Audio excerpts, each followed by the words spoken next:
ত্রয়োদশ জাতীয় সংসদ নির্বাচনে চট্টগ্রাম ৪ সীতাকুণ্ড আসন থেকে বিএনপি মনোনীত প্রার্থী কাজী সালাউদ্দিন এবং তার সমর্থকরা আজকে তারা জনসংযোগ এবং গণমিছিল করছে। এই গণমিছিলে সীতাকুণ্ডের বিভিন্ন স্তরের নেতাকর্মীরা অংশগ্রহণ করেছে।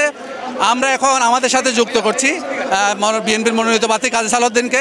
তিনি আমাদেরকে বলবেন মূলত তিনি ধানের শীষে যে নির্বাচন করছেন এই নির্বাচনে তার যে প্রতিশ্রুতি তিনি সীতাকুণ্ডের জনগণের জন্য কি করবেন সেটা আমাদেরকে তিনি একটু বলবেন। আমরা এখন আমাদের সাথে যুক্ত করছি কাজী সালাউদ্দিনকে। এখন নির্বাচিত হলে সীতাকুণ্ড মানুষের জন্য কি করবেন এবং দলীয় নেতাকর্মীদেরকে তিনি তার যে প্রতিশ্রুতি নির্বাচনের প্রতিশ্রুতি তিনি আমাদেরকে বলবেন।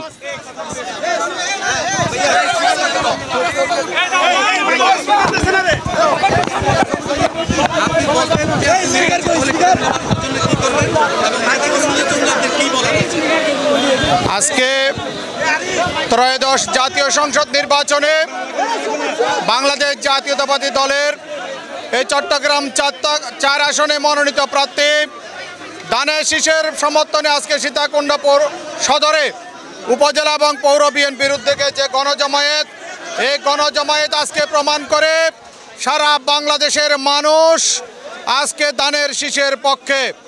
আজকে বাংলাদেশের ভবিষ্যৎ কাণ্ডারে জননেতা তারেক রহমানের আহ্বানে সাড়া দিয়ে সীতাকুণ্ডের সর্বস্তরের মানুষ ধানের শীষের পক্ষে রাস্তায় নেমে এসেছে।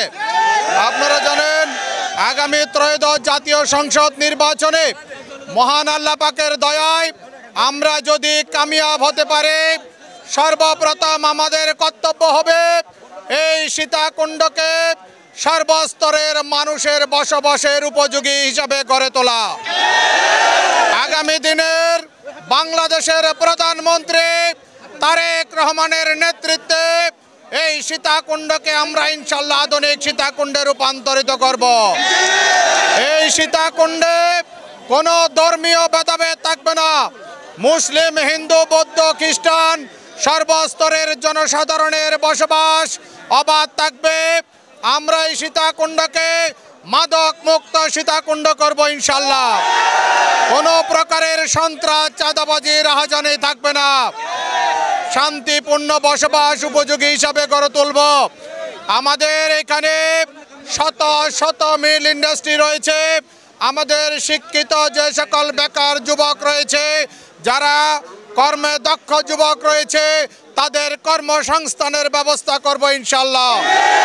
আমরা এই সীতাকুণ্ডের পশ্চিম পাশে যে বেড়িবাঁধ রয়েছে, জিয়াউর রহমান সরকারের আমল থেকে যে পরিকল্পনা, এই পরিকল্পনার অংশ হিসাবে এই মেরিন ড্রাইভ রোড দ্রুত কার্যকর করার ইনশাল্লাহ আমরা চেষ্টা করব। আমরা এই সীতাকুণ্ডকে একটা পর্যটন নগরী হিসাবে গড়ে তুলতে চাই ইনশাল্লাহ। তাই প্রত্যেককে আহ্বান জানাই, আপনারা ধানের শীষের পক্ষে থাকবেন, তারেক রহমানের পক্ষে থাকবেন ইনশাল্লাহ। সমস্যা হচ্ছে এই ধরনের খবর আমাদের কাছে আছে, এই বিষয়ে একটু বলবেন। আমরা আশা করি আসলে মূলত ভুল ধারণা। আমরা সীতাকুণ্ডে আমাদের নমিনেশন পাওয়ার পর থেকে অদ্যাবধি সীতাকুণ্ডের প্রত্যেকটা অঞ্চলে আমরা চষে বেড়াচ্ছি, জনগণের ব্যাপক সাড়া আমরা পাচ্ছি। তারপরেও কিছু কিছু ক্ষেত্রে যারা এখনো ধানের শীষের কাতারে সামিল হয় নাই, তাদের প্রতি আহ্বান থাকবে বাংলাদেশ জাতীয়তাবাদী দলের প্রতীক ধানের শীষের পতাকা তলে ঐক্যবদ্ধ হয়ে অচিরে সবাই ইনশাল্লাহ আমরা সামনের দিকে এগিয়ে যাব ধানের শীষের বিজয় নিশ্চিত করার জন্য ইনশাল্লাহ। আজকে যিনি প্রার্থী হিসেবে মনোনীত হয়েছেন তিনি মূলত রাজনৈতিকভাবে সেই প্রার্থীর পক্ষে তারা কী ধরনের কর্মকাণ্ড করছে সেই বিষয়টা একটু আমাদেরকে বলবেন। জনাব শামসুল আলম আজাদ আমাদের সাথে যুক্ত হচ্ছেন। বিসমিল্লাহির রহমানির রহিম। আমরা বিগত 17 বছরের আন্দোলন সংগ্রামের পরে বিগত 5 আগস্ট 2024 সালের ছাত্র জনতার আন্দোলনের পরিপ্রেক্ষিতে খুনি হাসিনা দেশ ত্যাগ করার পরিপ্রেক্ষিতে বিগত আন্দোলন সংগ্রামের সফল নায়ক তারেক রহমান সাহেবের সঠিক নেতৃত্বে বিগত 3রা নভেম্বর সীতাকুণ্ড আপন জনগণের নেতা কাজী মোহাম্মদ সালাউদ্দিন ভাইকে চট্টগ্রাম 4 থেকে মনোনীত করায় আমরা সীতাকুণ্ড বিএনপির পক্ষ থেকে ধন্যবাদ জানাই এবং অভিনন্দন জানাই। এবং আগামী নির্বাচন নির্বাচনে ধানের শীষ প্রতীকে কাজী মোহাম্মদ সালাউদ্দিন ভাইকে বিপুল ভোটে আমরা জয়যুক্ত করব। সাথে সাথে সীতাকুণ্ড সন্ত্রাস এবং মাদক সাদাবাজ মুক্ত করব। আগামী কাজী মোহাম্মদ সালাউদ্দিন ভাইয়ের নেতৃত্বে সীতাকুণ্ডে একটি শিল্পনগরী গঠন করা হবে।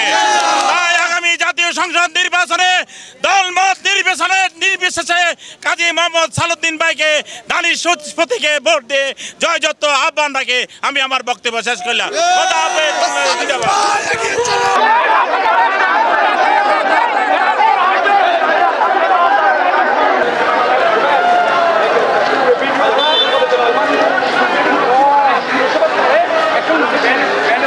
সীতাকুণ্ডের যিনি বিএনপি মনোনীত প্রার্থী কাজী সালাউদ্দিন, তিনি আসলে সীতাকুণ্ডের মানুষের জন্য কি করবেন এবং তার দলের নেতাকর্মীর জন্য কি করবেন সেটা বলেছে, আপনারা শুনেছেন। পাশাপাশি এখানকার একজন বিএনপির জ্যেষ্ঠ নেতা শামসুল আলম আজাদ, তিনিও আমাদেরকে বলেছেন। তো দর্শক, এই ছিল চট্টগ্রামের সীতাকুণ্ডের গণসংযোগ মিছিল, গণমিছিল থেকে সর্বশেষ। নুরুদ্দিন খান সাগর, চ্যানেল 9, চট্টগ্রাম।